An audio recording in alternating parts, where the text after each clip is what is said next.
A Swift Kick in the Ass, episode 57. All big changes start with a swift kick in the ass. Join the journey of lifelong friends, John Curren and Tom Stewart, as they make conventional thought bend over and take a boot to the keister. Warning, listeners may notice a force equal to or greater than needed to get your ass moving.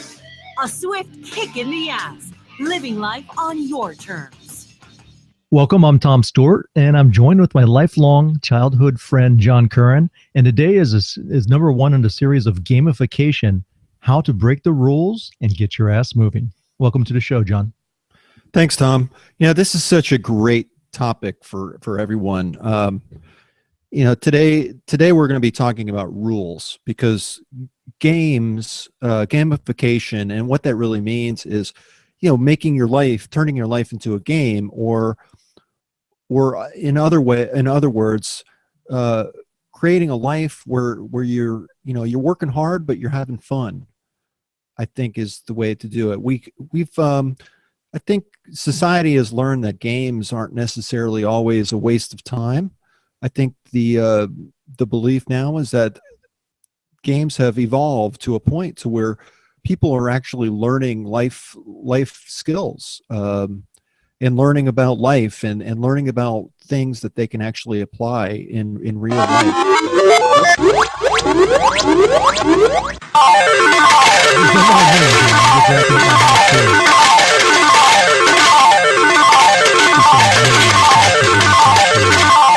Our kids.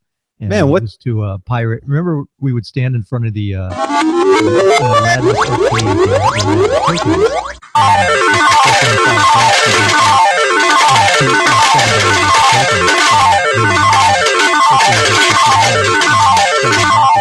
they went to go pay in the token machine and make some extra cash to play games. I was tilted on that last little soundbite there, buddy. It was so loud, I couldn't hear a word you're saying.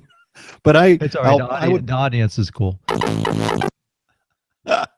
I would probably agree with you, most likely, because I know we shared those YouTube experiences. This is the way we do our feeds. But you know what else is cool today, John? Is I'm wearing my Iron Man shirt, and you have your Captain America shirt, and we had not planned that. And that's like Civil War. The movie's coming out in May, and it's basically Cap versus Iron Man. Well, yeah, I mean, we think a lot alike. I mean, we were raised together, we grew up together, so of course we're going to do things that way. But yeah, it was a surprise. Those sound bites remind me of the 7-Eleven we used to spend so much time in playing, Pac-Man and Asteroids and Galexian, man. I was the Galexian champ. Yeah, before Galaga. But a lot of people think that playing games isn't hard work, and it can be. I mean, it can be a challenge. Hard work, it could be a challenge. And when you play a game, you're having fun, but you're still working. You're working at it. And in some games like Tetris, you don't even have a chance of winning that game, but you have a chance of developing your skills. And I think that's one of the things that we can take away from trying to gamify your life, is that life is going to be difficult. It is going to be challenging, but it's through those challenges and that hard work that you can build your skill set. It is like Tetris, because when you think about it, it's never ending. You get little periods of where you have happiness and you kind of feel comfortable, and all of a sudden it just keeps on coming at you, man. Life just keeps on rolling, and you got to adapt and change. So since this is the first in the series, today we're going to talk about rules, because the way games are defined, there are 4 different components. One is that they have to have a set of rules involved with that game. I'm reading a book now by Jane McGonigal. It's called Reality is Broken, and she talks a lot about gamifying your life. She also wrote a book called Super Better, which sounds, I know I've talked about before. But so in order to have a game, to be considered a game, there are 4 parts. One is the rules. There has to be a set of rules. 2, or they're not actually necessarily in order, but they also have to have an outcome or a goal. Whether that is you're getting to a certain point and you win the game, or like Tetris, where you're just trying to develop your skills. It's infinite. It just keeps on going and going and going, keeps on getting harder and harder. There's no possible chance of you ever winning Tetris. And then the third is that you need a voluntary, you need to be voluntarily involved with it. No one is forcing you to do that. And then the last one, and of course I'm blanking at this moment, but so I'll just go over it again. There's rules. There's gosh, man, I'm like losing my train of thought today. But so there's rules or limits. There's voluntary action. And did you remember feedback? Yes, feedback. Thank you so much.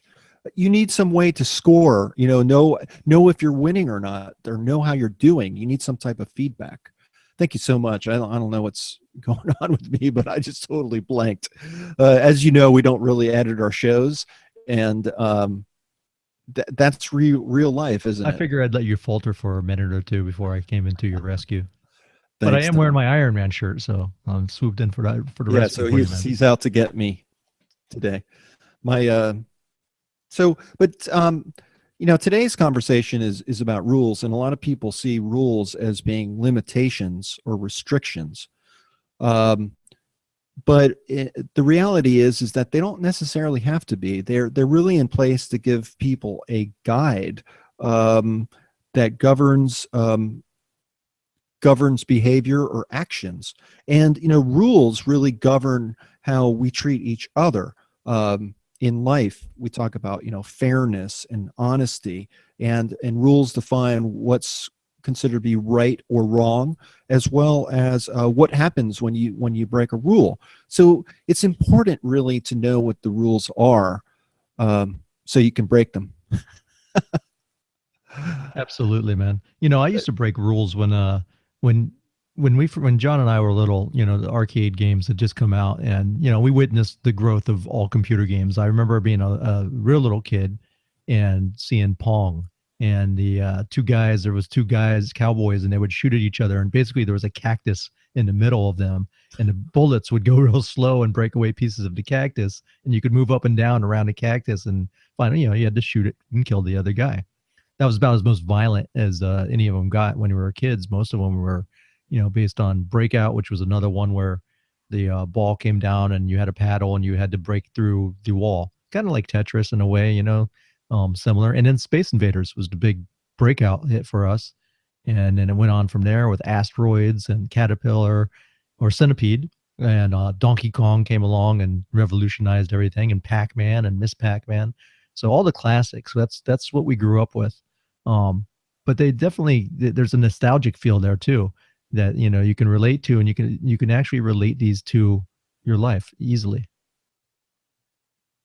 Yeah, so we talk about games and rules in games, and if you really think about it, so take Scrabble for instance. This doesn't have to be a computer game. It can be a board game. It can be athletic games. There are a number of different types of games that we all enjoy. But if you think about Scrabble, Scrabble is a bunch of different tiles with the letter of an alphabet on there, and you can arrange those tiles in any way that you want and make up words. Well, isn't that the same as a typewriter? And you probably scratching your head at that one, saying, typewriter? Typewriter's not a game. It's a tool that you use to write a letter, or if you even know what a typewriter is anymore. I mean, they've kind of gone the way of word processors and keyboards. But so you have these tiles, and you can make any word out of them. But that's not really a lot of fun. That's just typing or word processing. What is fun, and why Scrabble is fun, is because it sets rules, it sets restrictions or limits, and it limits you to 7 tiles. and you have to pick those letters at random. You pick them out, and it's a game of luck on what letter that you get. And then not only do you can you make words of your own, but you have to build on what other people are doing as well. It's fun, it's engaging, but it's a lot more fun than just typing a letter where much of the same rules apply. Um, John, we ought to give a little shout out to John that has the podcast called yeah, Classically Trained, and he has a book out also called Mastering the Game: What Games Can Teach Us About Success in Life, and he also has a TED Talk. He's a fellow podcaster in our podcast group, and you guys, might find some interest over there, especially if this episode piques your curiosity. yeah, absolutely, absolutely. I think games are being taken a lot more seriously than when we were growing up. I mean, I knew my parents thought it was a big waste of time that we played games. But as I said, as the games develop, and as they study games, it turns out that they're not really a waste of time. You actually learn a lot of skills that you can apply in real life. Yeah, we learned Persevere. how we got suckered by marketing when we got the Pac-Man that wouldn't go back and forth on the Atari. You remember that was an Atari 2600, I think. The game for the Pac-Man, he would only face one way, and what was some other ones that we got gypped on? Um, Asteroids, I think, was kind of lame. Uh, They were all kind of lame yeah, back they then, all were pretty quite lame. We had a honestly. Spider-Man one, which was basically him climbing up the side of a building, and Green Goblin would float by on his glider and try to knock off his web, and people would drop potted plants on your head, and that was the whole game. Superman, that was a real bad one. And then they got a little bit better when Activision came out and created uh, the pit. You know what I'm talking about, the pit jumper or whatever it was, where it was like Indiana Jones and he would jump over. Maybe it was Yes, Dig Dug. no, not Dig Dug. Dig Dug was the little character that went around and shoveled out little rocks so they'd drop on the little creatures' heads, Oh, and oh, when okay. he Shows how down with much the of a spear, gamer I am. he'd inflate them and they'd blow up. But rules, definitely apply to games, and Tom's mentioned a bunch of different games. But we all have rules in our lives, and what as I was preparing for this talk, this episode, I was thinking about how I used to say I don't play games, especially like with dating. I was like, I hate people who play games, and I guess what I learned over time is that we all play games, whether we realize it or not. Games play an important role in our life, especially when you're single and you're dating. You can say that you're not going to play games with the person. You're going to be straight up. You're going to be honest. You're going to be fair. But you're just getting to know that person, and you need ways to test them, test how they react to the things that you do, so you can establish boundaries and limits and really get to know the person through those games. They're not maybe even intentional, they're not even consciously driven, but we all play them to one degree or another. And it's important to recognize, when you play a game, and again, we define the game by 4 criteria. Are you keeping score? Are you getting feedback from that? Are there rules that you're playing, which are limits or guides to your behavior? Are you doing it voluntarily? Are you willing participant? It's a lot of things in life that we do could be considered a game if you look at those components.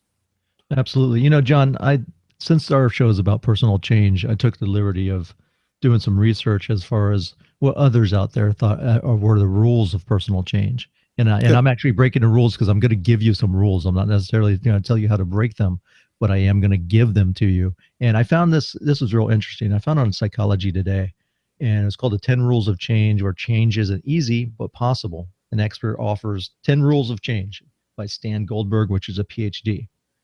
Some of the things he covered was, all behaviors are complex. So he would give a strategy. So that's the rule. And the strategy is to break down the behavior. All behaviors can be broken down, so you want to break them down into self-contained units.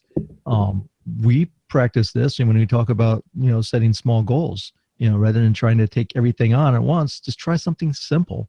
We often talk about if you want to start exercising, just start walking, just start moving, and don't try to make I'm going to go to the gym and work every muscle in my body today and go for a 40-minute jog on the elliptical. It's you need to start small and gradual so you don't drop it, so you can stay with it. Yeah, and that's actually a way of feedback. If you think about it, some of the things that Tom just mentioned, it's a way of measuring, and in fact, rule it also is a way of measurement.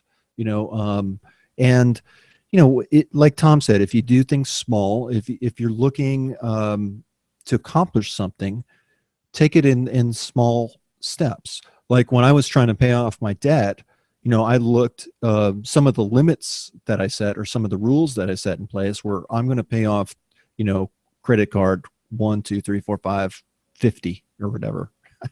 Kind of exaggerating there, but I always took my smallest bills first, and then I would attack one and pay it off, and then I'd move on to the next. And I kind of had a system in place of doing that, and that's how I measured my success. Once I paid off the smallest bill, I was like, woohoo. And I'd go on and I'd take that money that I was paying off the small bill with and apply it to the minimum balance of the next biggest bill. And I just kept on going and building that. So it was like Dave Ramsey calls that a snowball effect of paying off your bills. But it's just ways of measuring your progress. And because how will you know if you're accomplishing anything if you don't take a look at what you're doing and how you're doing it? Okay, let me give you another rule so you can examine. Change is scary, right? It can result in clinging to the status quo of behavior. So one of the strategies that Mr. Goldberg suggests is examine the consequences. You compare all possible consequences of both your status quo and the desired behavior. If there's more positive results associated with the new behavior, your fears are really unwarranted. Yeah, change is scary. And what's so scary about it, and you hit it right on the head with that, is that it's unknown. It's the unknown. It's the not knowing that scares the hell out of people. I'm going on a cruise in a couple of weeks, and my wife and I were flying into Fort Lauderdale, and we're not going to rent a car because we're just going like from the airport to on a cruise. But we're going to have a period of time to where we're going to a time before the cruise, we're actually going to get in the night before. So it's like, what do you do? I'm the kind of guy that likes to have his car, and I don't want to be dependent on anybody. So not having a car kind of scares me, but I know that it's not going to stop me in my tracks because I'm going to be in South Florida. There's Uber, there are taxis, there are shuttles. There's all sorts of different ways. I don't know exactly what I'm going to do at this point, but it's not going to stop me, and it's kind of fun. That unknowing is fun. Absolutely. And also you want to be realistic too. When you set goals, you don't want to make them so lofty that they're going to be, unattainable or cause fear. If you put something so much like, oh, I gotta be at this point at this, in 5 months from now, I'm going to reach this goal, and it's going to be some thing that, you might not have control over, or you want to look like Arnold Schwarzenegger by, next year. And it's just not possible. It's going to take years and years to acquire that. So you have to set realistic goals so they don't scare you, because then the closer you get to that date, you're going to be like, oh man. Or there's like, I know there's one guy that I don't know if he ever made it, but he said, in 6 months, I'm going to make $150,000. And he has all these different ways of trying to do it. That's I know he's trying to put himself out there, but it's also kind of an unrealistic goal, unless you're robbing a bank. Yeah. And you know what? Cut yourself some slack. You're going to try different things and you're going to fail. We all do it. But what's important is that you try and you keep trying and you learn from that effort. One of the other rules, John, is change must be positive. So they say that research demonstrates that reinforcement, not punishment, is necessary for permanent change. So it's not like Yeah. the when I was in the military and the drill instructors are threatening you with push-ups or God knows what else, or taking away your town pass. That doesn't work as well as being rewarded. Yeah, I'm glad you mentioned push-ups because I'm still doing daily push-ups. I do generally speaking, I do 3 sets a day. I do a minimum of 50. But sometimes I go over, sometimes I go less, and let's just face it. Um, there are mornings where, you haven't really slept all that great, or you're not feeling well. And, and that's fine. Or you miss, like I'll miss a set. Like I get busy, life gets busy and throws something at you, and you only do 2 sets that day, or you do one. uh, those things happen, and it's fine, and you shouldn't beat yourself up over it, because once you get on that path, you got to keep going. And then every time you do it and every time you're successful, just telling yourself that you did a good job will often, give you that reward that you need. It sounds so simple, um, that it seems kind of funny, that you would just tell yourself good job and that's a reward.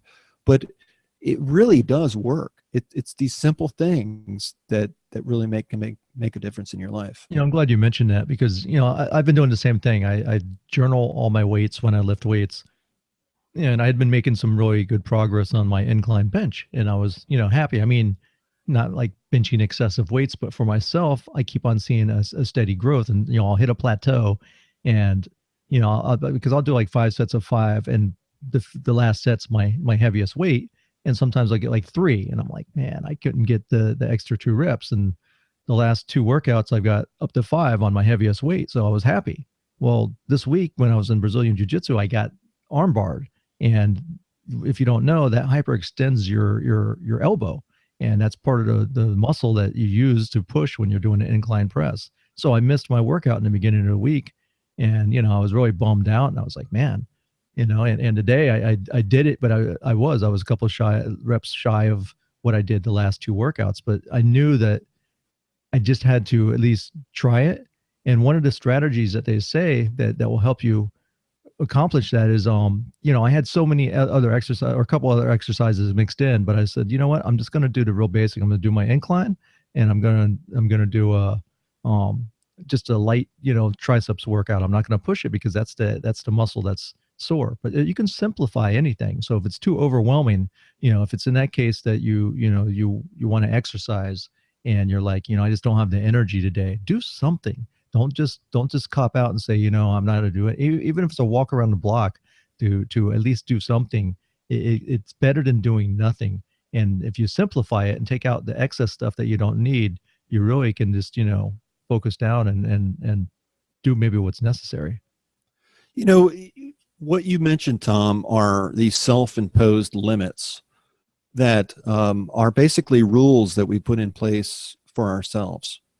And a lot of the time we don't even recognize that we set up a rule for ourselves. Like, for instance, if you tell yourself that you're going to do a certain number of reps, like you just mentioned in your exercise, you're pushing yourself, and you're like, okay, I'm going to do one more this next day. I'm going to do one more, and I'm going to keep pushing myself and keep pushing myself. And that's a general rule that a person would follow. Well, if you don't make that rule, you shouldn't beat yourself up, because it's going to happen. Again, like you said, you got to keep out there, and you got to keep trying and persevere and get through. Even if you can only do two is better than just sitting around feeling sorry for yourself and kicking yourself for not doing it. Absolutely. And the reason I do those sets of five is it's a way to gauge myself and measure, because sometimes I can do more than five, but I'll stop there, because if I can do more than five, I know it's time to increase the weight. So it just gives me a method of being able to hold myself accountable. But there's some exercises I don't even really care about, as far as, I'll take the basics and I'll focus on increasing the weight. And sometimes some other exercises, I just do whatever, I can. Sometimes there'll be, 10, sometimes it'll be 6. and I'll just go from there. You know, I had a buddy of mine that I knew in high school and actually went to college with him too. And he used to always say, you know, talk about rules and talk about how there are no rules for life. And, at the time I agreed with him, but that's just not true at all. There are rules in place that guide our behavior, guide our actions, and even if we're not consciously aware of it. But imagine life without rules. Not to get political, but anarchy is a life.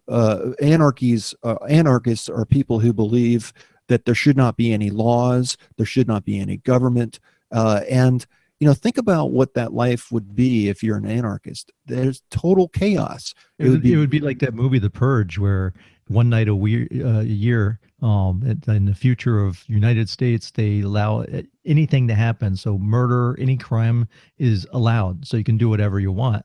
And people go into their safe rooms and board up their houses, and people roam the streets and start raping and pillaging.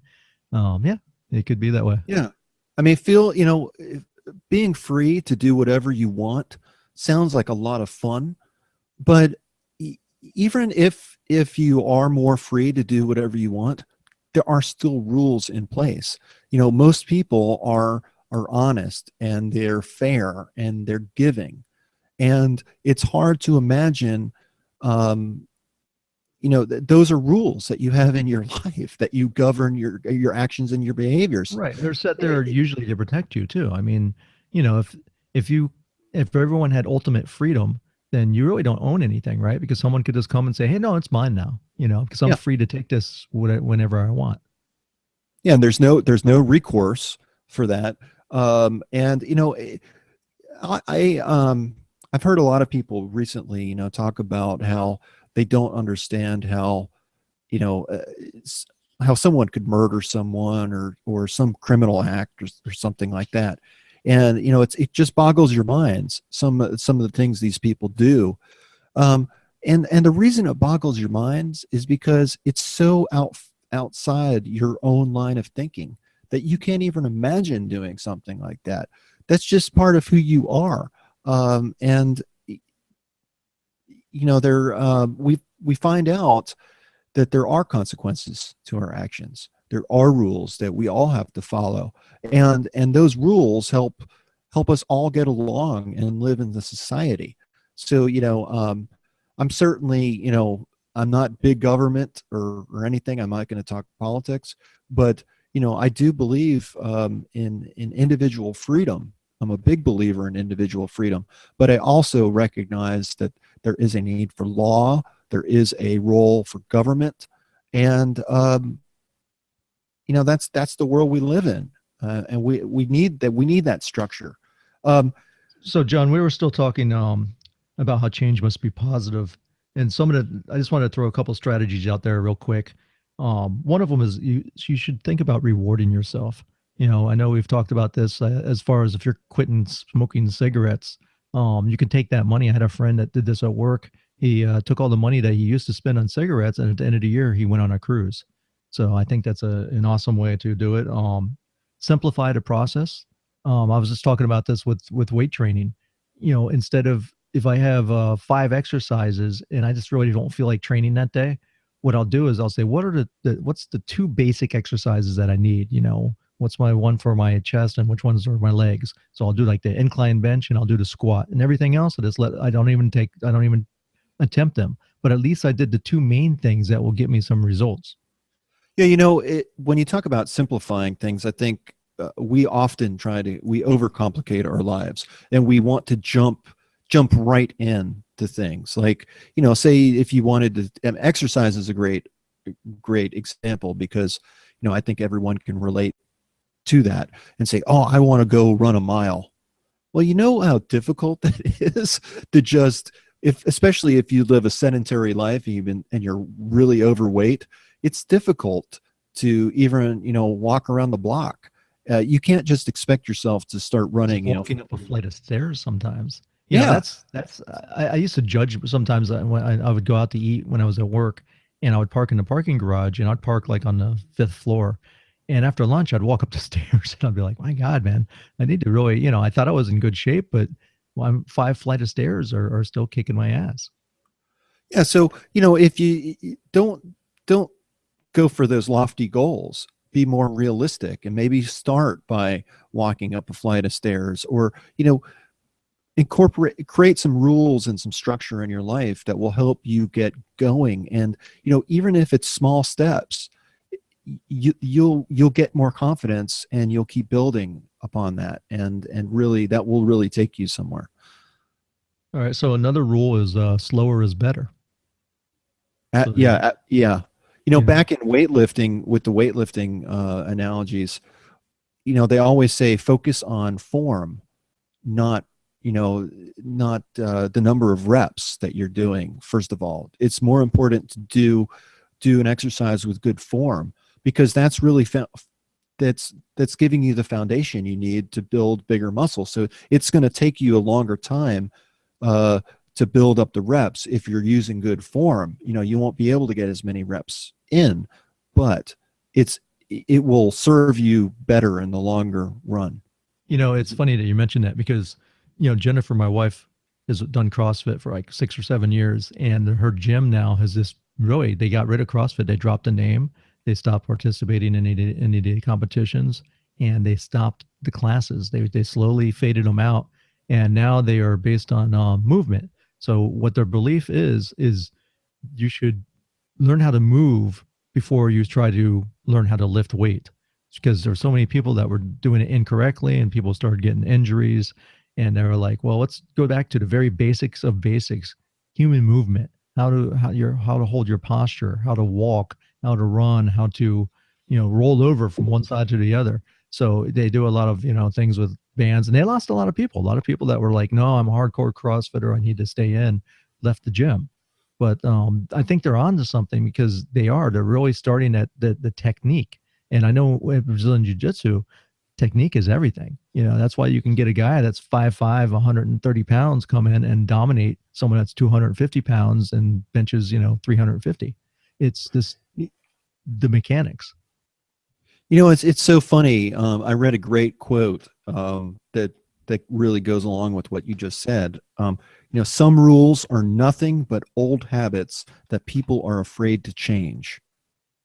So, if you think I'm a hardcore CrossFitter and that this is my thing and there's no way I'm changing, it could be fear holding you back from trying something new. I was doing weightlifting for a number of years, and I fell out of it and I got out of shape, and that's why I started doing the push-ups to get back into shape.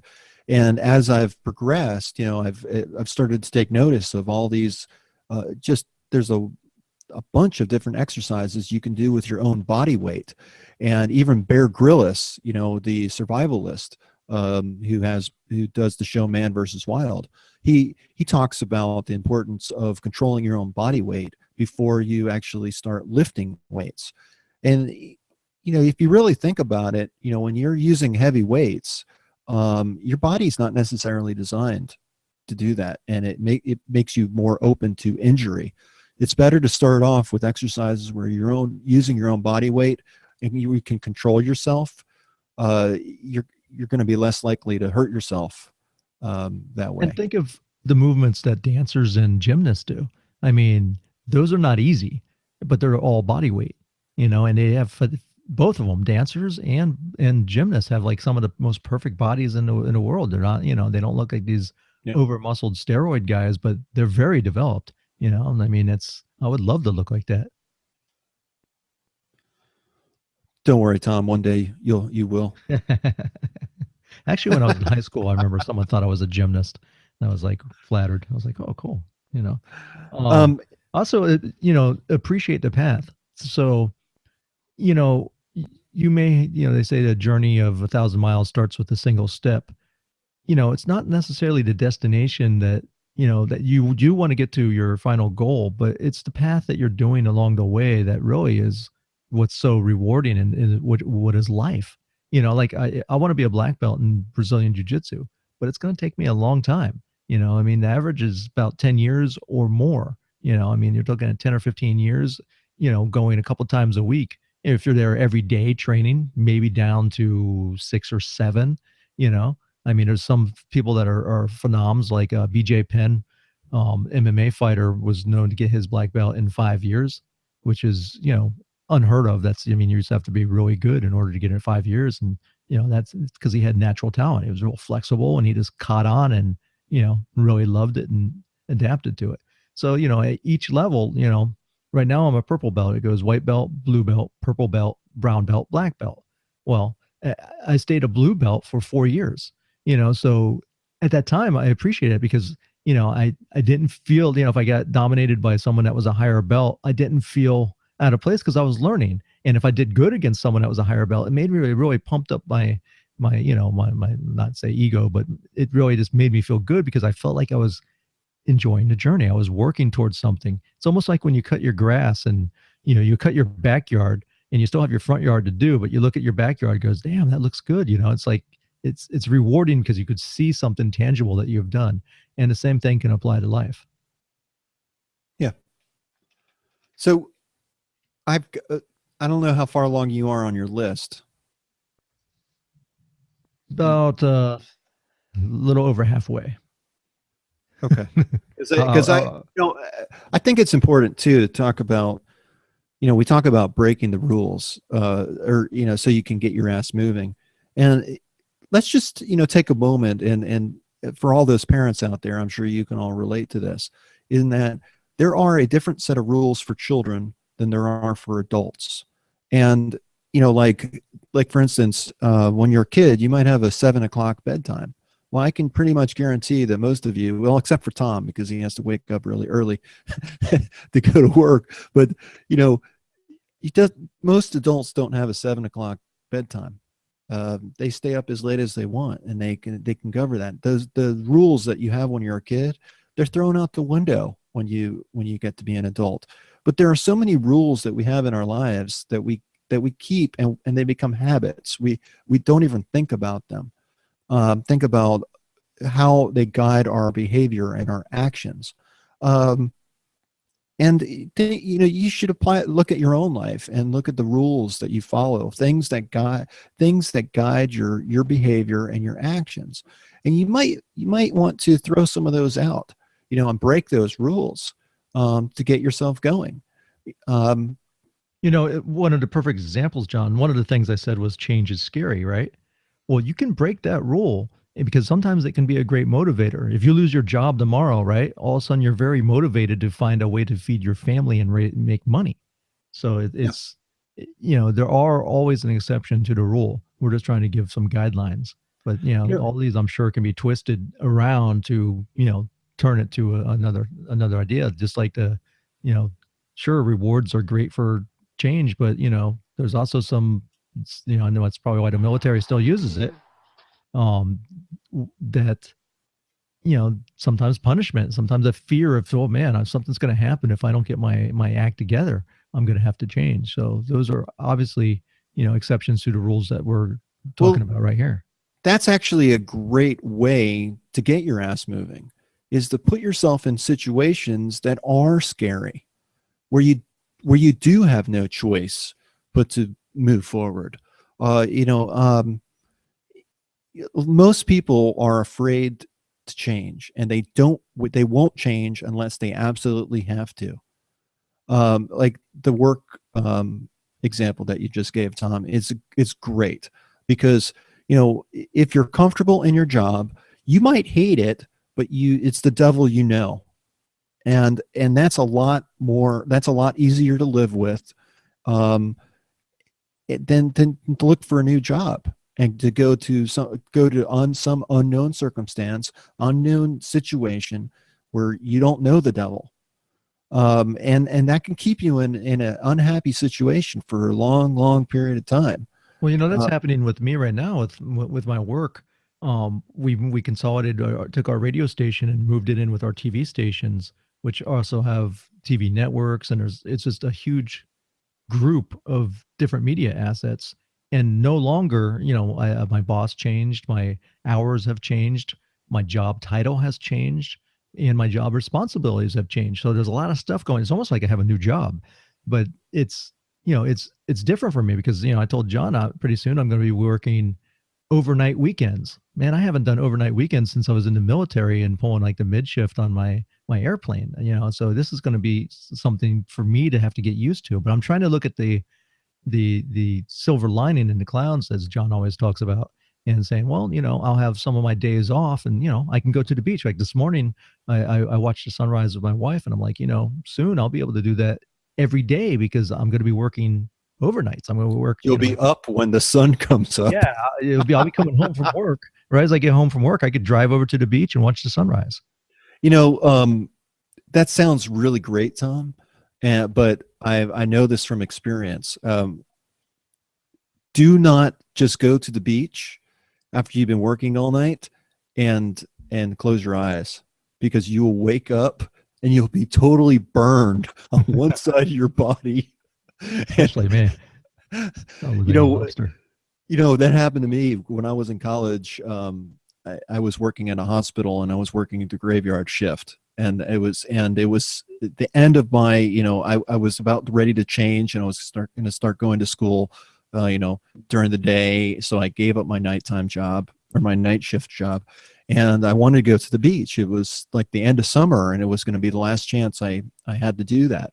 So after working all night, working for 10 hours, I hopped on my motorcycle and I drove to the beach because I couldn't find anyone to go with me. It was kind of like a spur of the moment idea. And, all my friends were pissed at me because I was calling them at like 6 a.m, seeing if they wanted to go to the beach. But so I drove my motorcycle to the beach, which was like an hour-and-a-half drive. I get there and I laid down my towel and I fell asleep, and I woke up like 4 hours later, and I'm burnt to a crisp, but just on one side of my body. Yeah, because something about the beach with that so ocean calming. air and the crashing of the waves and the gentle breeze blowing on you, and especially if it's warm with the sun, you pass out. And yeah, it's very easy just to fall asleep. That's why I always either bring an umbrella or find a palm tree. That's my refuge, because I just unlike John. John's Italian and has or Italian Irish, and has darker skin. I'm the light Irish. I got the fair skin. And we used to go to the beach, and I remember one time I wore this little football jersey, and it had little holes on it, so you could breathe. That's how jerseys are made for football. And I ended up with these little red dots all over me when I took my shirt off, because I was there all day at the beach with John, because he could handle the sun. I couldn't. But as a kid, I learned many, many times of severe sunburns, and that was one of them. I was like speckled. Yeah, our friendship has just been it's been hell on Tom through the years, because especially living in Florida. But I guess the bottom line here is that it's good to change things up and adapt and create your own set of rules that you can live by, and take some risk, but also not recognize that there are consequences involved with that. And you do need to keep your eyes open, and you need to be aware of those situations, or you're going to get burned. Yeah.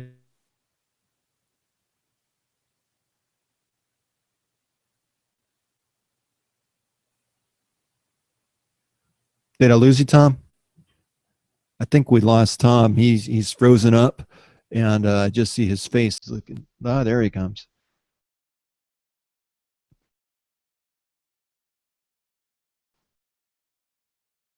You're on mute, Tom. You're on mute. There you go. Oh snap! That's what my browser said to me again. I'm getting a little disappointed. This is the second week in a row that Google's kind of screwed me.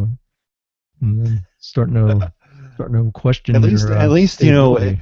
at least I didn't just keep on talking and didn't even know that you weren't there. it's a What I was saying, John, is it's probably getting about time to wrap this up. Even though I had a few more points, feel free to go to Psychology Today and look up the 10 rules of change.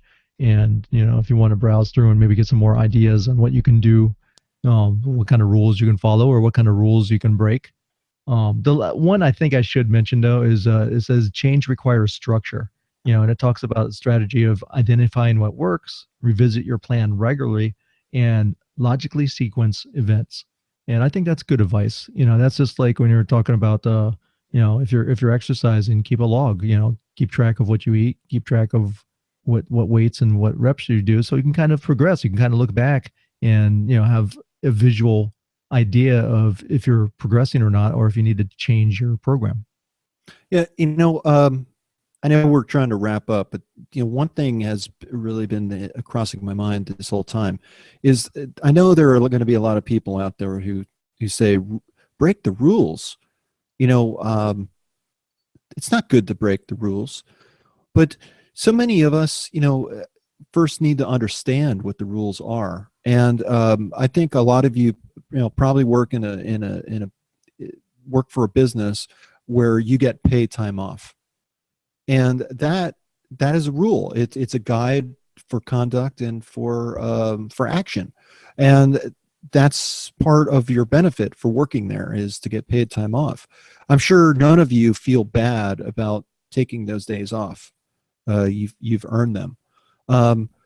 That's a rule that you take advantage of, and I think that's what we're talking about here, is first knowing what the rules are, and then working them to your advantage, using them to your advantage.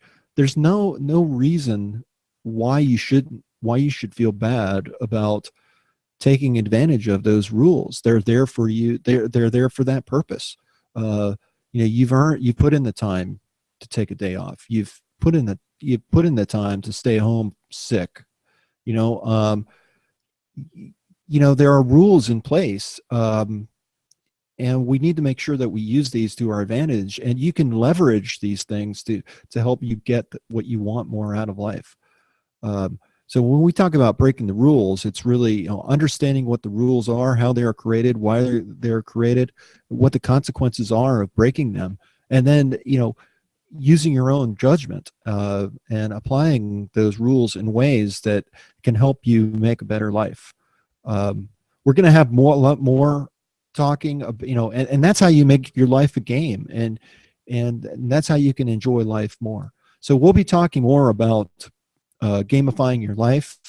We hope that you enjoyed this segment on rules, but we'll be talking more about goals and about a scoring mechanism for your own life, as well as about your own attitude. Are you voluntarily trying to change, or are you just taking life as it comes, and you're not changing because you want to, you're changing because you have to? Well, So I have a great ending music for us today, John. Instead of using our normal, we're going to go out with the Atari. I like it. Make sure you check out swiftkickinatheass.com and sign up for our email list. You'll get our free membership site with all kinds of courses and cool, good tools. Till later. Peace. Peace. Thanks for listening.